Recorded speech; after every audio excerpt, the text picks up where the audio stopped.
Doctor صاحب تحفے تحائف تو سب کو پسند ہوتے ہیں، تو کیا مردوں کو بھی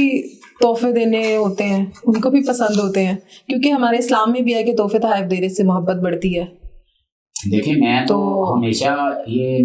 سوچتا ہوں، میری وائف جب شاپنگ کرنے جاتی ہے نا تو وہ شاپنگ تو اپنی کرنے جاتی ہے، لیکن واپسی پہ نہ کوئی چھوٹی موٹی چیز میری ضرور اٹھا لاتی ہے. اس کا فائدہ یہ ہوتا ہے کہ ان کی شاپنگ کے اندر وہ خرچ کیے کہ سارے پیسے نا،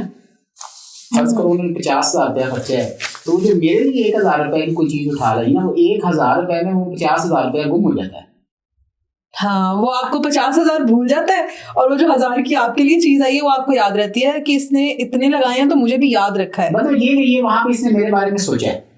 وہی نا، مجھے یاد رکھا ہے اس مومنٹ پہ بھی کہ اس کے لیے بھی یہ میرے لیے کماتا ہے، میرے لیے ہر چیز کرتا ہے، تو میں نے اس کو بھی یاد رکھنا ہے. تو میرے خیال میں یہ دنیا میں ہر شخص کے لیے یہ اصول ہے، تحفہ دینا چاہیے. جب آپ کبھی بھی کوئی چیز کرنے کے لیے جا رہے ہیں تو اپنے خامن کے لیے کوئی نہ کوئی ایسا کام کرنا، کوئی نہ کوئی ایسی چیز کرنا. صرف خامن کے لیے نہیں، آپ ایک گھر میں رہتی ہیں، وہاں پہ ساس رہتی ہیں، وہاں پہ نند رہتی ہے، آپ کو اللہ تعالیٰ نے پیسے دیے ہیں یا نہیں دیے، آپ کے پاس 1,000 ہے یا آپ کے پاس 1,00,000 ہے،